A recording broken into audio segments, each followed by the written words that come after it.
안녕하십니까. 자동차 보험의 이론과 실무 강사 신목산입니다. 자, 오늘은 자동차 보험의 이론과 실무 이제 15번째 시간으로서요.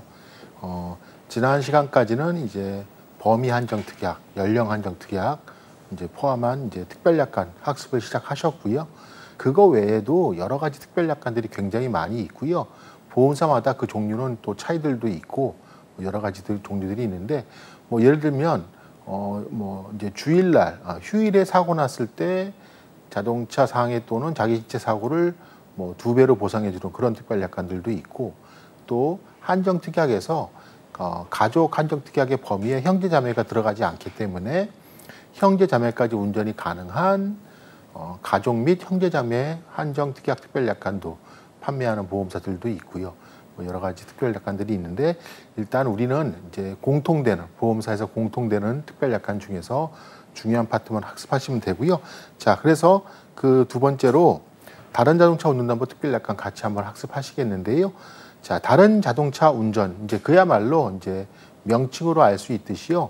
다른 자동차, 내 차가 아닌 기명 피보험, 즉 피보험 자동차가 아닌 다른 자동차를 우연한 사정으로 운전하게 됐을 때, 그때 그 다른 자동차의 보험에서 제대로 보상이 되지 않는 그런 상황을 가정해서 우리 피보험자, 즉 우리 보험사에 가입돼 있는 기명 피보험자와 배우자를 보호해 주기 위해서 가입되는 특별약관이고요.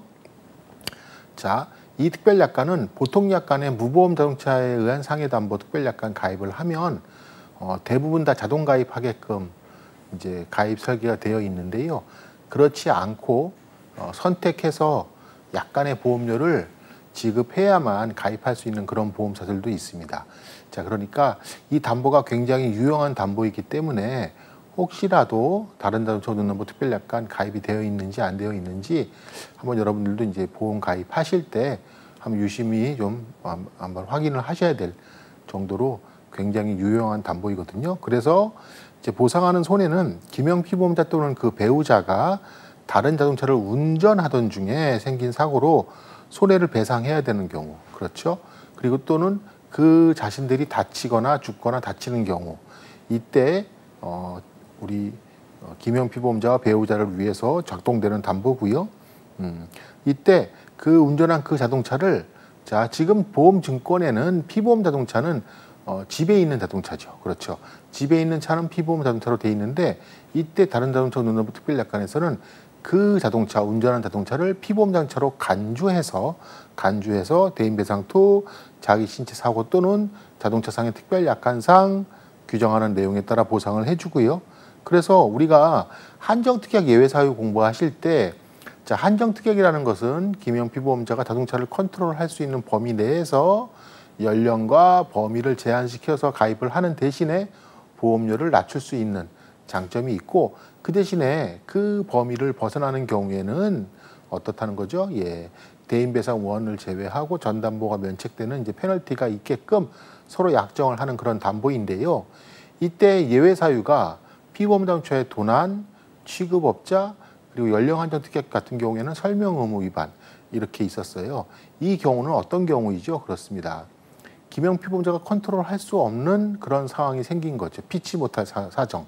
이때까지를 가정해서 보험사가 절대 그래도 운전하면 안 돼라고 할 수는 없기 때문에, 그리고 그러한 상황은 기명 피보험자 입장에서는 굉장히 억울한 상황이기 때문에 예외적으로 해당되는 상황에 대해서는 보상을 해준다라고 말씀을 드렸고요.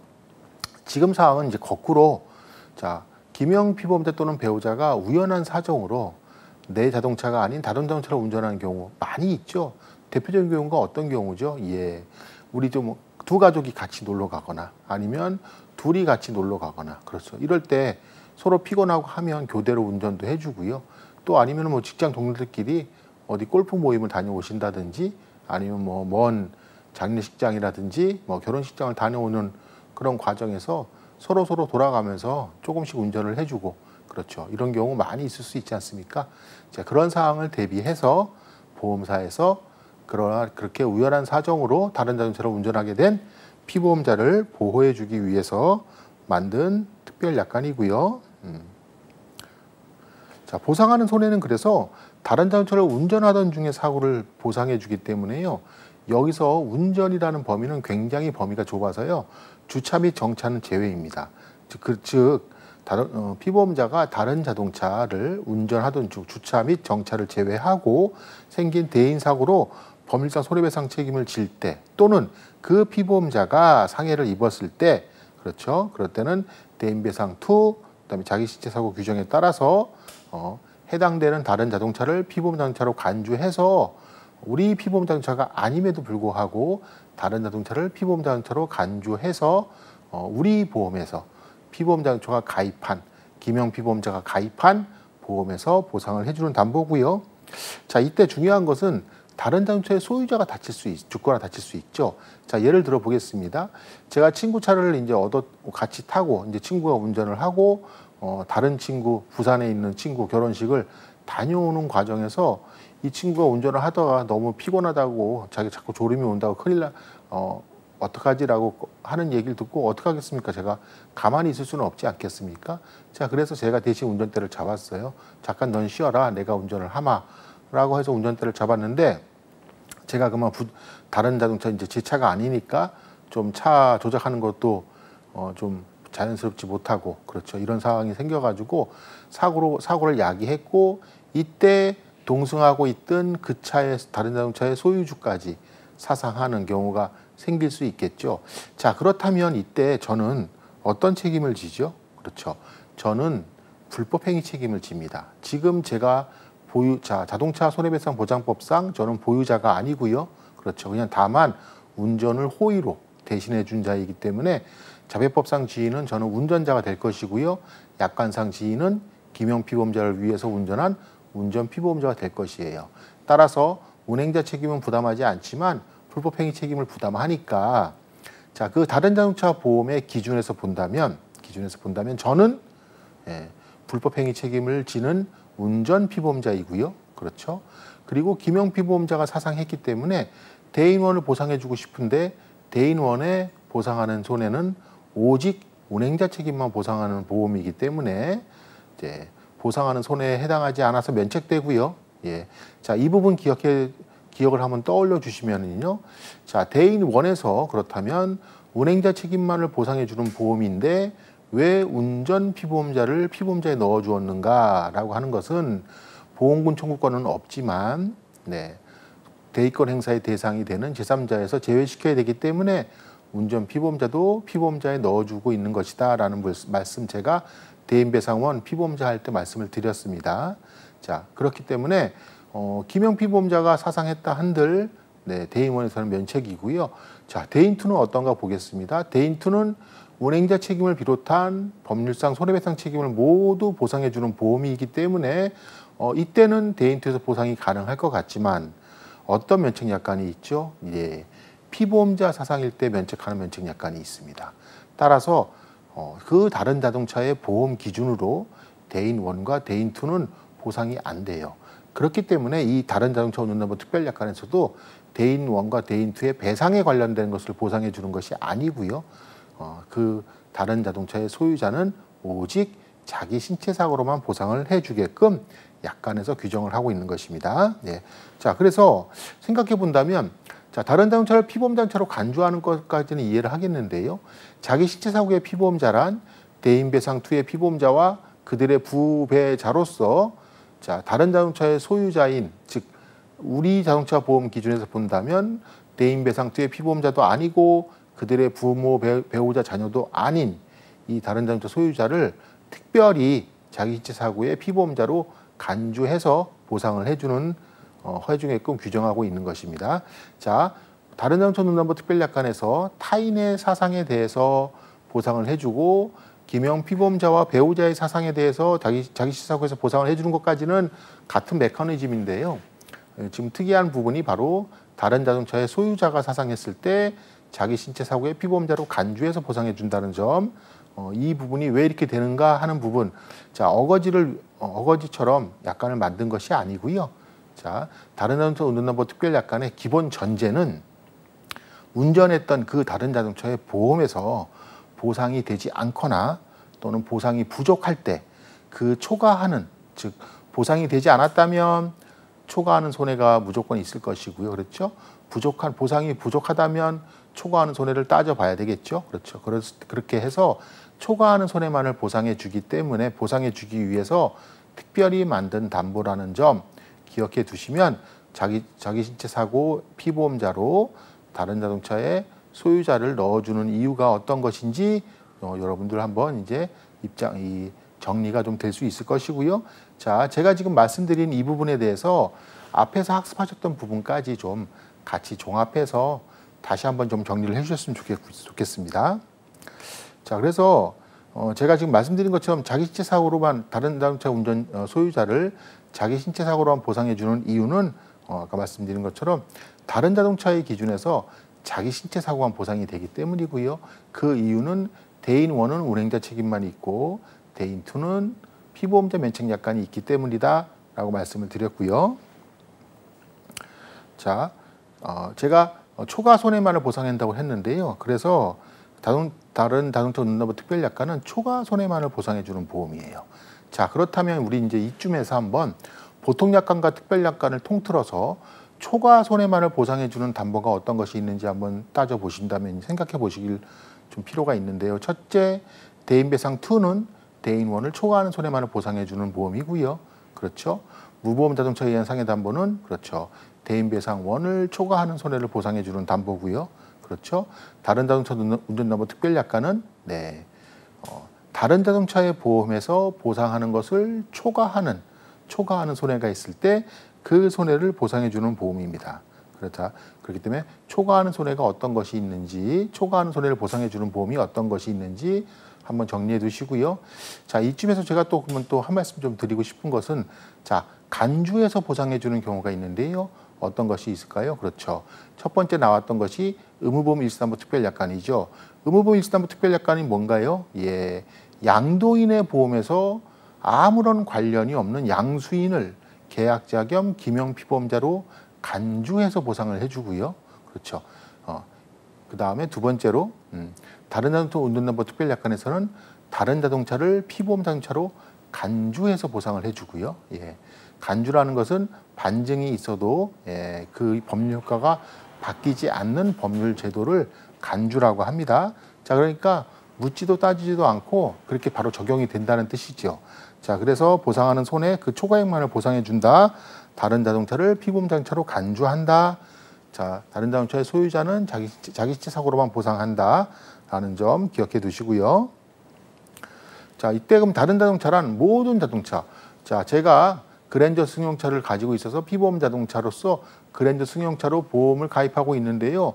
뭐 10톤짜리 화물차가 됐건 고속버스가 됐건 모든 차를 다 우연한 사정으로 운전하면 모두 보상해 주는 것이 아니고요. 그 범위를 축소시켜 놓았습니다. 그래서 보시면요. 다른 자동차를 하면 자가용 자동차여야 됩니다. 자, 자가용 자동차가 가입할 수 있는 보험은 개인용 자동차 보험과 업무용 자동차 보험만 가입할 수 있고요. 예, 영업용 자동차는 영업용 자동차 보험에 가입할 수 있는데 자가용 자동차에 비례되는 개념이 영업용 자동차입니다. 따라서 제가 우연한 사정으로 택시를 운전하게 됐다. 이때는 다른 자동차 운전담보 특별약관에서 보상이 되지 않는 거고요. 네. 그리고 같은 자가용 자동차라고 하더라도 피보험 자동차와 동일한 차종이어야 되는데요. 이때 승용 자동차는 동일한 차종으로 보고요. 이때 다인승 1종, 다인승 2종 승용차도 마찬가지고요. 경승합차 또는 3종 승합차 및 경화물차 및 4종 화물자동차 간에는 동일한 차종으로 보기 때문에 승용자동차와 경3종 승합자동차, 경4종 화물자동차 간에는 동일한 차종으로 봅니다. 그래서 여러분 우리 일반적으로 생각하고 있는 뭐 카니발이라든지 로디우스 같은 승합차들 다른 자동차의 범위에 들어가고요. 1톤 화물 트럭 다른 자동차의 범위에 들어갑니다. 자가용 자동차이기만 하면 되고요. 자, 그 다음에 경승합 자동차는 우리 다마스 라보와 같은 그 화물도 나르는 차가 있고, 그렇죠. 그 다음에 승합차로 조그맣게 이제 경차로 만든 차들이 있는데 이 차들이 바로 거기에 해당돼요. 그래서 해당되는 차종을 가지고 있는 사람들은 있는 경우에는요, 그 차를 우연한 사정으로 운전하게 되면 다른 자동차로 인정이 되는 것입니다. 자, 그리고 또 이제 제외되는 경우가 있는데요. 김영 피보험자와 그 부모, 배우자 또는 자녀가 소유하거나 통상적으로 사용하는 자동차가 아니어야 되고요. 자, 김영 피보험자가 피보험 자동차를 대체한 경우 그 사실이 생긴 때로부터 회사가 승인을 한 때까지의 대체 자동차는 다만 예외적으로 다른 자동차로 인정을 해줍니다. 즉, 앞에 있는 부분, 김영 피보험자와 그 부모, 배우자, 자녀가 소유하거나 통상적으로 사용하는 자동차는 다른 자동차에서 제외되는데요. 이때 제외되는 차 중에서 예외적으로 대체 자동차, 즉 김영 피보험자가 내 차를 양도하거나 폐차하고 새로운 차나 또는 중고차를 구입해서 이 차를 이제부터 내 차로 할 거야 라고 하는 그 자동차는 비록 김영 피보험자의 소유라고 하더라도 또는 사용 관리하고 있는 자동차라고 하더라도 대체 자동차로서 다른 자동차에 해당된다는 점 기억해 두시고, 자, 여러분 생각해 보신다면 김영 피보험자와 그 부모, 배우자, 자녀가 소유하거나 통상적으로 사용하는 자동차를 다른 자동차에 포함시키면 어떤 일이 생기냐면요. 자, 아버지가 기존에 차가 있어서 보험에 가입했고요. 아들이 차를 새로 하나 샀어요. 자, 그렇다면 이때 아들은 그 차 보험을 대인 1만 들고 아버지 보험을 이용할 수도 있습니다. 이렇게 되면 결과적으로 대인 2가 보험증권 하나에 차가 2대가 되는 이런 불합리한 일이 생길 수 있기 때문에 김영 피보험자와 그 부모, 배우자, 자녀가 소유하거나 통상 사용하는 자동차는 제외시키고 있는 것입니다. 자, 그래서 다른 자동차의 정의는 자가용 자동차로서 해당되는 자동차, 그 다음에 대체 자동차, 이 두 가지가 있다는 거 기억 좀 해주시고요. 자, 피보험자는 오직 김영 피보험자와 그 배우자뿐입니다. 그렇기 때문에 자녀도 해당하지 않고요. 아무도 해당하지 않고 오직 2명만 돼 있는데, 다만 이 경우에도 있지 않습니까? 자, 우리가 한정특약을 어떻게 들었냐에 따라서 피보험자가 달라질 수 있고 또는 다른 자동차 운전담보 특별약관에서 보상이 되지 않을 수 있습니다. 어떤 경우냐면요.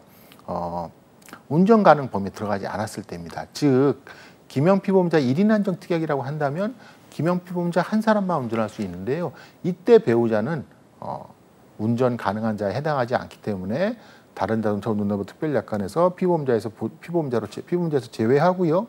자, 그러니까 배우자가 다른 자동차 운전담보 특별약관에서 피보험자가 되기 위해서는 최소한 부부 한정특약 이상은 가입을 하셔야 되겠죠. 자, 그리고 이런 한정특약이 있어요.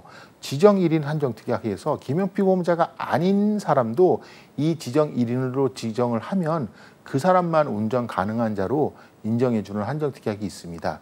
이때는 김영 피보험자와 그 배우자도 이 특약상의 피보험자가 되지 못하는 것이죠.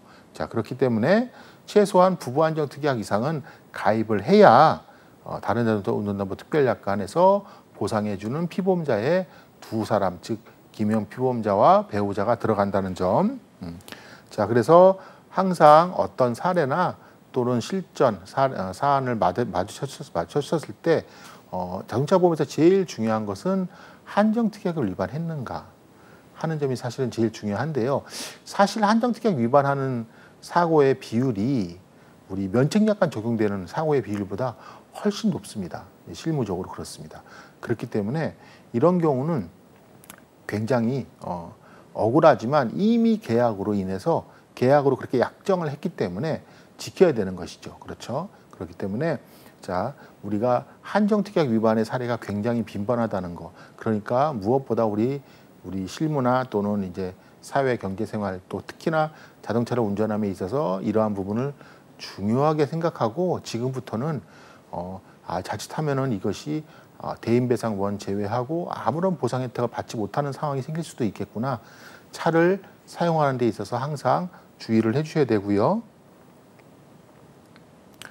자, 보상하지 않는 손해는 원칙적으로는 대인배상2의 면책약관하고 자기 신체사고의 면책약관에 따른 보통약관상 면책사유에 따른 손해는 보상해주지 않는 것은 당연한 것이고요.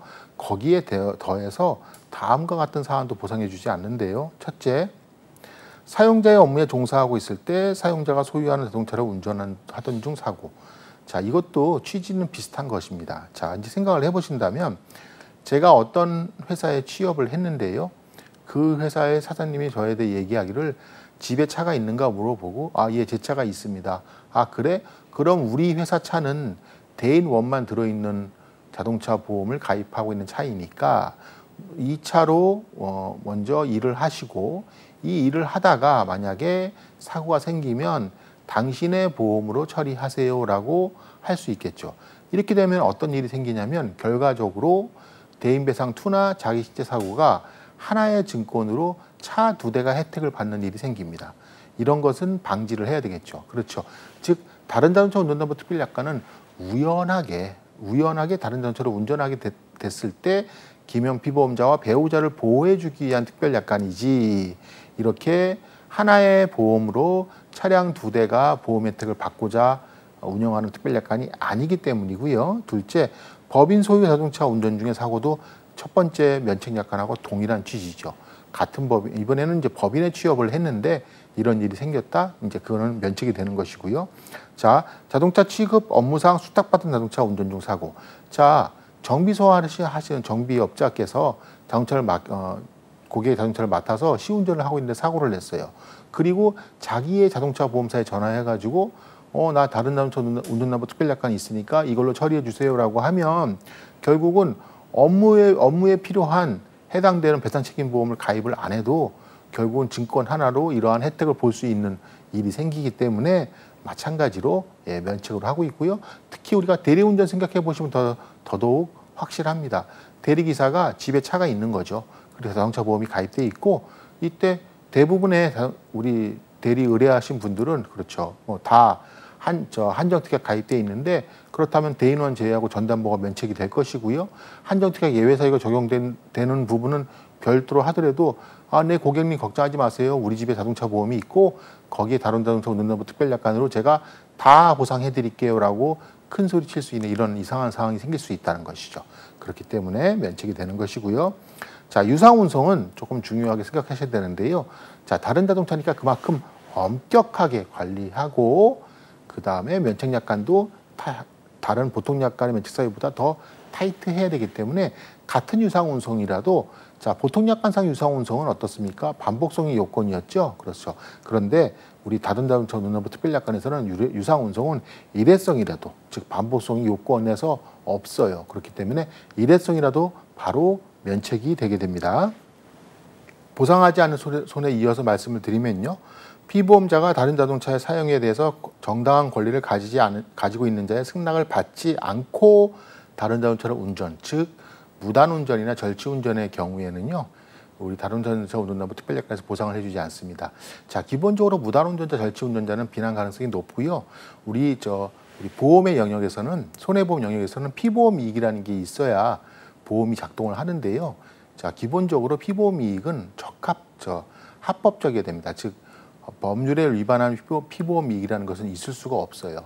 그렇기 때문에 도박에 대한 보험이라든지 이런 손해보험은 만들 수가 없는 것이거든요. 자, 마찬가지로 이제 우리가 상식적으로 생각하더라도 무단 운전자, 절취 운전자는 비난 가능성이 높고 위법한 일을 한 사람들이기 때문에 보험에서 보상해주지 않는 것은, 즉 보호해주지 않는 것이 당연한 것이기 때문에요. 우리 다중자동차 운전담보 특별약관에서도 이 부분에 대해서 면책을 하고 있고요. 자, 그 다음에 피보험자가 다른 자동차의 소유자에 대해서 법률상의 손해배상 책임을 지음으로써 입은 손해 면책이라고 하고 있죠. 자, 그렇기 때문에 제가 앞에서 말씀드린 것처럼 다른 자동차의 소유자는 자기시체 사고의 피보험자가 아니지만 특별히 이 다른 자동차 운전담보 특별약관에서는 자기시체 사고의 피보험자로 간주해서 어떤 걸로 자기신체 사고로만 보상을 해준다고 했죠. 자, 다른 자동차의 기준에서 본다면 이 김영 피보험자는 대인배상을 보상받을 수가 없어요. 오직 자기신체 사고만 보상받을 수가 있고 따라서 다른 자동차 운전담보 특별약관에서도 자기신체 사고에서만 보상을 해주는 것이고요. 네.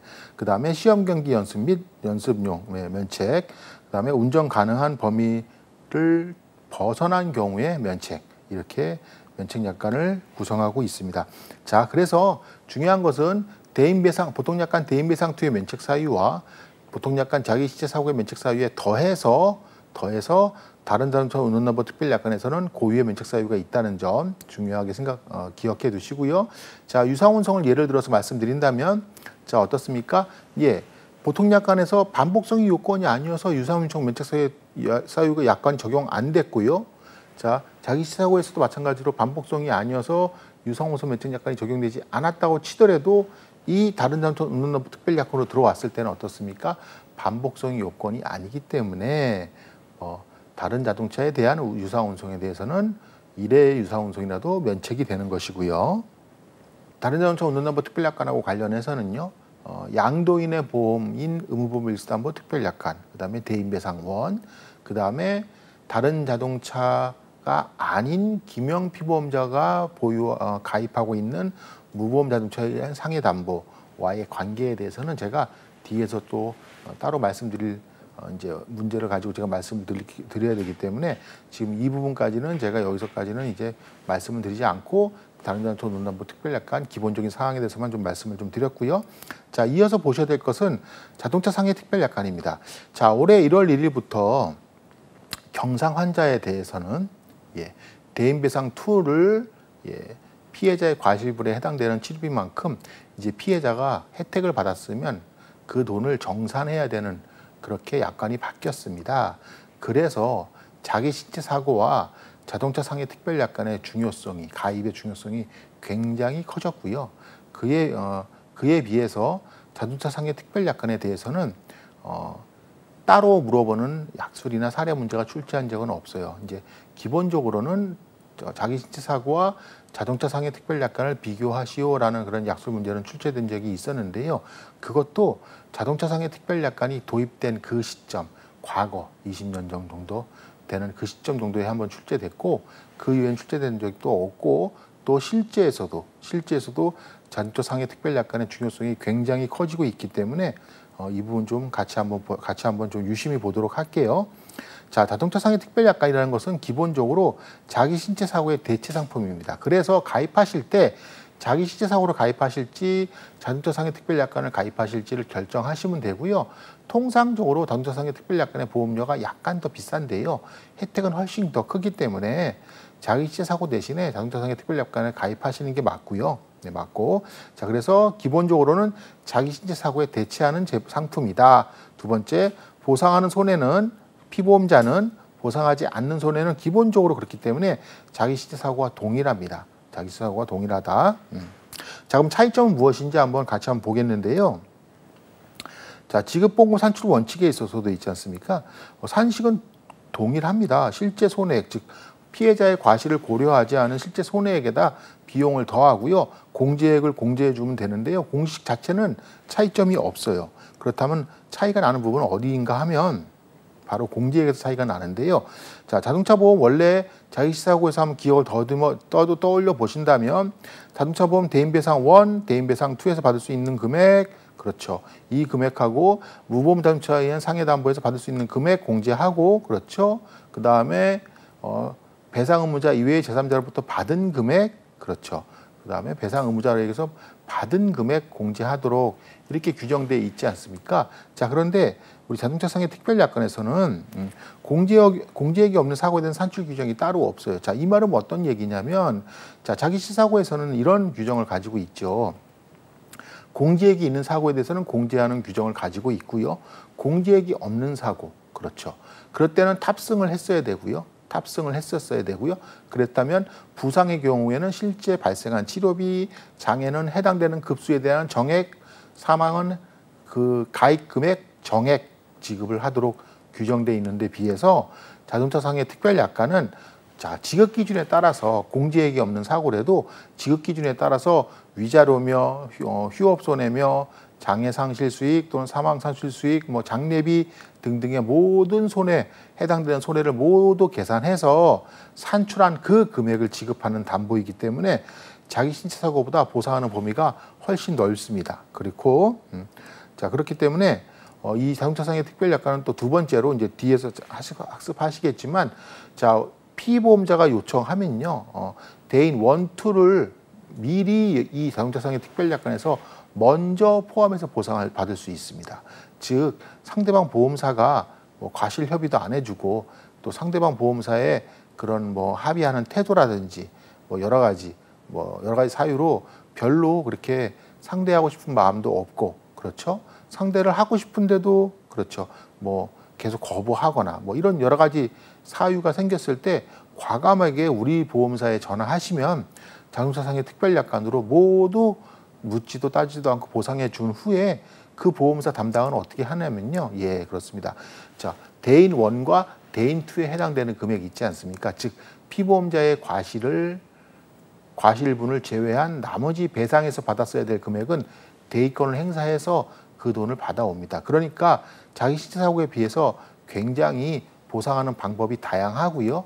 또 보상할 수 있는 범위의 폭이 넓기 때문에 상대적으로 보험료가 조금 더 올라가는 그런 상품이죠. 상품이지만 우리가 제가 지금 말씀드린 것처럼 여러 가지 즉 단독 사고이거나 공제액이 있는 사고라고 하더라도 우리 보험에서 편하게 먼저 보상을 받을 수 있는 그런 장점이 있는 상품이고요.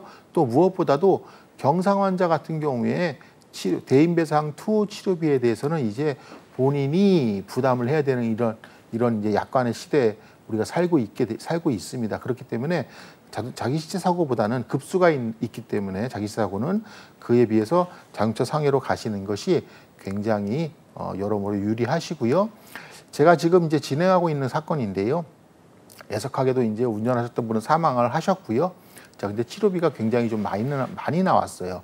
거진 한 3천만 원 정도 나오고 그렇죠. 그러니까 뭐 중환자실이나 이런 데서 사투를 벌리시다가 결국은 이겨내지 못하시고 사망을 하셨는데요. 이때 이 망인이 가입한 보험이 바로 자동차 상해 특별약관을 가입하고 계셨어요. 그렇기 때문에 그 치료비 전액, 급수에 관계없이 그 치료비 전액에 대해서 그 망인의 과실분에 해당하는 금액까지 모두 청구가 가능했고요. 사망도 마찬가지인 것이 한도가 자동차 상해 특별약관의 한도가 일반적으로는 자기 시체 사고의 한도보다는 좀 높은 편이기 때문에 본인의 과실분이라고 하더라도 해당되는 금액을 본인의 과실분에 해당되는 금액을 자동차 상해 특별약관에서 모두 보상받을 수 있을 정도로 가입이 되어 있으시더라고요. 그렇기 때문에 비록 큰 사고로 나서 뭐 여러 가지 상황이 생기고 뭐 따져야 될 부분도 많이 있고 하긴 됐지만 기본적으로 보험 가입하실 당시에 보험 자체의 한도를 높은 금액을 가입을 해놓으셨기 때문에 이런 대형 사고에 대해서 어떤 혜택을 받으실 이 가능성과 범위가 넓게 됐다는 것이죠. 자, 그래서 지금 앞전에 제가 잠깐 이제 여러분들하고 말씀드린 것처럼 자동차 상해 특별약관의 좋은 점이 무엇인가라고 하는 것은 바로 우선 보험금 청구가 가능하다는 것입니다. 즉 배상 의무자가 가입한 자동차 보험에 대인배상 1과 대인배상 2에서 받을 수 있는 금액을 모두 포함해서 해당되는 피보험자가 우리 보험사에 청구를 하면 이 약관에 따라서 지급을 할 수 있게끔 되어 있고요. 그렇기 때문에 이때 보상받는 금액은 대인배상 1과 대인배상 2를 포함한 금액을 한도 내에서 보상을 받게 되고요. 이렇게 되는 경우 그 자동차 상해 특별약관의 보험사는 그렇죠. 대인배상 1과 대인배상 2는 피보험자의 손해배상 청구권을 대위 행사해서 상대방 보험사로부터 대인 1과 대인배상 2에 해당되는 금액을 이제 대위권을 행사해서 금액을 받아오게 되겠죠. 예, 그렇습니다. 자, 그리고 피보험 자동차를 소유 사용 관리하던 중에 무보험 자동차로 사고가 생기게 되면요. 무보험 자동차에 의한 상해 담보와 자동차 상해 특별약관 둘 중에 하나 선택해서 청구할 수 있고요. 자, 이때는 유리한 거 따져서 청구하시면 되고요. 자, 만약에 승낙 피보험자의 부모나 배우자, 자녀라고 한다면 자, 어떻습니까? 무보험 자동차에 의한 상해 담보의 피보험자는 누구죠? 네, 탑승했을 때는 승낙 피보험자와 운전 피보험자이고 탑승 불문일 때와 달리 탑승했을 때는 승낙 피보험자와 운전 피보험자만 해당이 되지 않습니까? 이때 그러면 승낙 피보험자의 부모, 배우자, 자녀는 무보험 자동차에 의한 상해 담보의 피보험자에 해당하지 않기 때문에요. 만약에 자동차 상해 특별약관에 가입하고 계신다고 한다면 이때 당연히 대인배상 2의 피보험자에 해당하니까 그들의 부모, 배우자, 자녀도 자기치 사고의 피보험자에 해당하고요. 따라서 자동차 상해 특별약관의 피보험자도 해당하는 것이고 그렇기 때문에 대인 1과 대인 2를 포함해서 모두 보상을 받을 수 있는 그런 유리한 점이 있습니다. 자, 그렇기 때문에 피보험 자동차로 인해서 사고가 생기기만 하면 무보험차 상해도 청구가 가능하고요. 자동차상해 특별약관에 따라서 청구도 가능하고 때에 따라서는 어떤 사람이 다쳤느냐에 따라서 특히나 승낙 피보험자의 부모, 배우자, 자녀 같은 경우에는 자동차상해 특별약관에서만 보상이 가능하기 때문에 무보험자상해 특별약관보다 어떻게 보면 더 차대차 사고에 있어서는 훨씬 더 유리한 담보라고 할 수 있습니다. 자, 보험자 대위. 자, 만약에 자, 대인배상 1과 대인배상 2를 모두 포함해서 보상해 줬을 때는 보험자 대위가 가능한데요. 이때 이 점이 바로 자기치사고와의 차이점이고요. 자, 자기치사고에서는 보험자 대위가 원칙적으로 허용되지 않는다라고 이미 약관에서 규정하고 있기 때문에, 그리고 예외적으로 자, 이 약관에 따른 그렇죠. 이 자동차 보험 약관에 따른 지급 기준에 의해서 보험금을 지급했을 때는 그러하지 아니하다라고 규정하고 있는 이유가 바로 이 대인배상 1과 대인배상 2를 포함해서 우선 보상을 해줬을 경우를 가정해서 만들어 놓은 약관인 것이고요. 자, 대인배상 1과 대인배상 2를 포함해서 보상해 주는 경우에는요, 어떻게 되느냐면 오직 지급 기준으로만 보상해 줄 수 있습니다. 무보험차 상해하고 비슷하죠. 자, 무보험차 상해는 언제나 지급 기준으로만 보상해 주는 데 비해서 자동차 상해 특별약관은 대인 1과 대인 2를 포함한 우선 보상을 받을 때는 지급 기준에 따라서 보상을 받을 수 있다. 이때는 그렇다면 어떻다? 그렇죠. 보험사는 대위권을 행사한다라는 점 기억해 두시고요. 자, 그래서 자기치사고와 자동차상해 특별약관에 한번 비교해 보면 공통점은 그렇죠. 피보험자동차를 소유, 사용, 관리하던 중에 생긴 사고로 인해서 생긴 손해를 보상해 주는 것이고요. 피보험자는 대인배상 2의 피보험자와 그들의 부배자 똑같고요. 과실상계 적용하지 않는다는 점 똑같죠. 이 부분은 공통점이고요. 자, 차이점은 자, 지급보험금 산정에 있어서 지급보험금 산정에서 차이점이 있죠. 그렇죠. 자동차상해 특별약관에서는 대인 1, 2를 포함해서 보상하는 경우에는 반드시 지급 기준에서만 보상을 해주는 데 비해서 자기치사고는 그렇지가 않죠. 그렇죠. 그런데 또 차이가 뭐가 있냐면 급수별 한도가 없기 때문에 부상, 사망, 장애 한도만 있어요. 자, 그런데 자기치사고는 어떻습니까? 부상은 1급에서 14급, 장애도 1급에서 14급, 사망은 가입 당시 금액 한도가 이미 설정되어 있죠. 자, 그렇기 때문에 부상과 장애에 있어서는 한도가 있다 없다의 차이점도 있다는 점, 이 부분이 차이점이고요. 자, 보험자 대위 자기치사고에서는 불가능하다고 말씀드렸는데 비해서 자동차상해 특별약관에서는 대인배상 1, 2를 합쳐서 보상해 주는 경우에는 대위권을 행사할 수 있다는 것이죠. 자, 그래서 제가 보통약관 제34조 보험사의 대위라는 규정 중에 일부를 제가 좀 발췌를 해왔는데요. 자, 자기치사고의 경우 제3자에 대한 피보험자의 권리를 취득하지 않는다고 규정을 딱 하면서, 다만 보험금 지급 기준에 의해서 지급할 때에는 피보험자의 권리를 취득한다라고 규정하고 있습니다. 이때 보험금 지급 기준에 따라서 지급할 때란 언제를 말하는 것인가? 바로 자동차 상해 특별약관으로 우선 보상을 요청해서 대인 1과 대인 2를 포함해서 지급 기준에 의해 산출된 금액으로 보상을 했을 때 피보험자의 손해배상 청구권을 대위 행사할 수 있다라는 것으로 이 부분을 가정해서 예정해서 우리 보통약관 제34조의 보험사의 대위권이라는 규정에 이미 이렇게 규정을 하고 있는 것이고요. 자, 최근 대법원 판례. 자, 과거 대법원 판례에서는 자기치사고에 대해서 대위권이 있는가 없는가에 대해서 당연히 상해보험으로서 대위권이 없다라고 판결을 했고요. 자, 최근에는 자동차상해 특별약관에 대해서 하급심에서 대위권을 행사할 수 없다라고 판결을 했어요. 이제 그 판결을 하신 판사님의 이유는 이런 거였죠. 자, 기본적으로 자동차상해 특별약관이라는 것도 상해보험이고 자기치사고를 보상의 범위를 확장해 놓은 것뿐이지 기본적으로 상해보험에서 대위권이 있을 수가 없다. 따라서 대위권을 행사할 수 없다라고 판결했는데 대법원에서 뭐라고 그랬냐면요. 이제 이 하급심 판결을 뒤집으면서 말을 하기를, 제가 지금 설명드리는 부분이 있지 않습니까?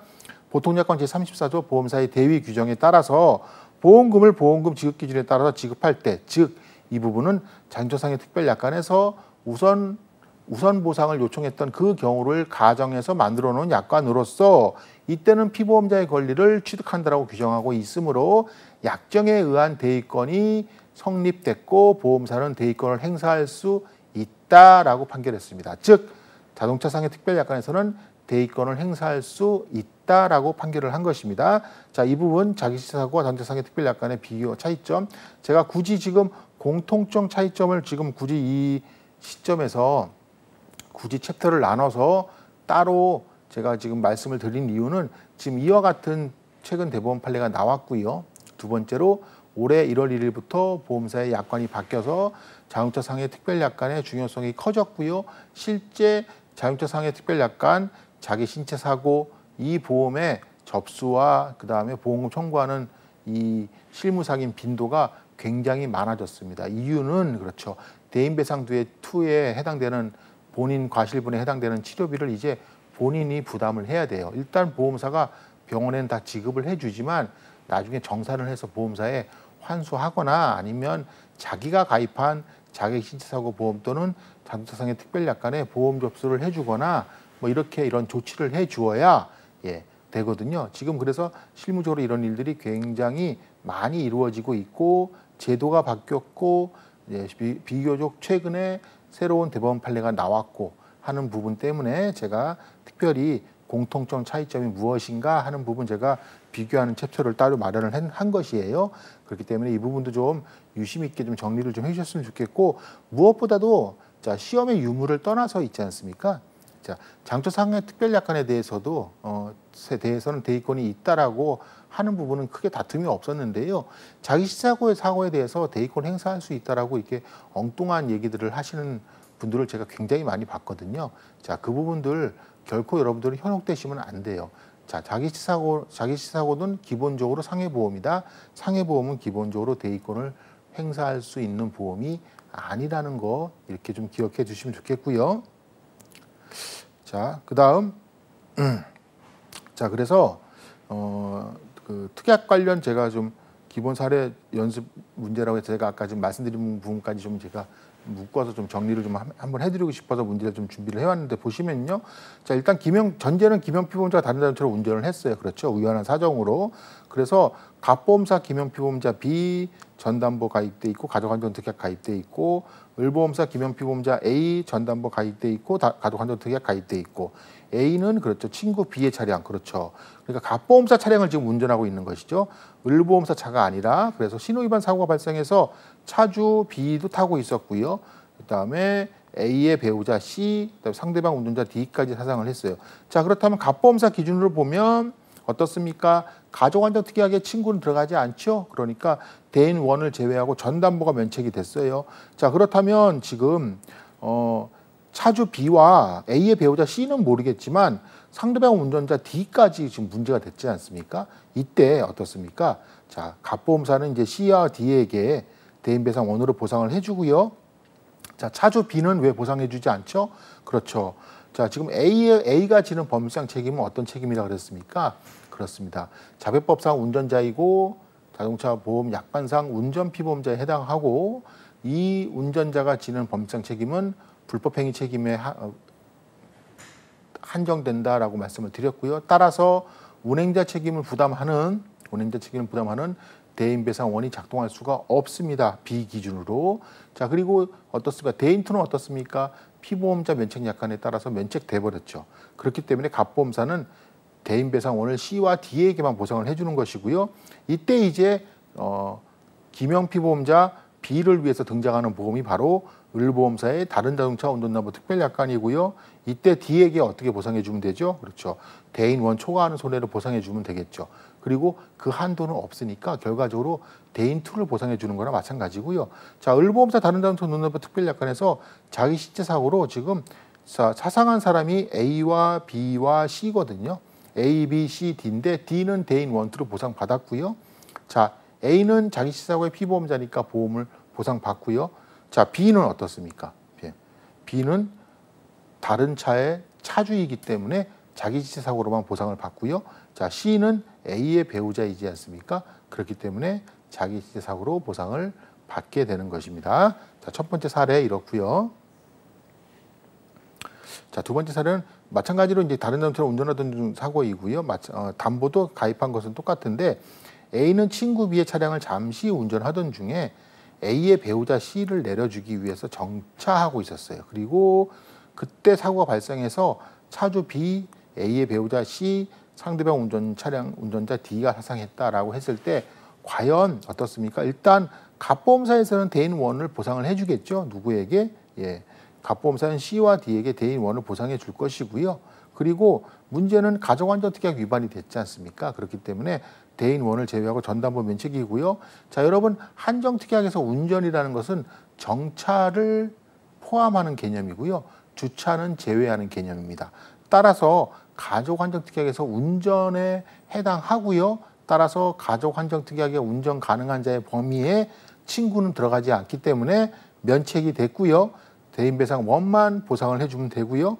예, 을보험사에서 이때 그럼 다른 자동차 운전납부 특별약관이 등장을 해야 되는데 애석하게도 다른 자동차 운전납부 특별약관에서 보상하는 손해란 다 김영피보험자 및 배우자가 다른 자동차를 운전을 하던 중에 보상해 주는 것은 맞는데요. 다만 주차 및 정차는 제외되기 때문에 지금 해당되는 사례는 정차하던 중 사고입니다. 자, 그래서 최근 대법원이 이렇게 판결을 했습니다. 자, 이제 시골에서 올라오신 어머님이 병원을 가셔야 되는데 좀 넓은 차가 필요했던 것이죠. 그래서 친구에게 카니발 차량을 빌려서 어머님을 병원 앞에 모시고 이제 어머니가 내리시기 불편해 하시니까 본인이 차를 잠시 세우고 이제 어머니를 내리기 위해서 막 준비를 하던 과정에서 뒤에 오던 오토바이가 앞에 서히 정차하고 있던 차를 발견하지 못하고 충격하는 사고가 생겨서 오토바이 운전자가 많이 다치는 이런 사고가 생겼어요.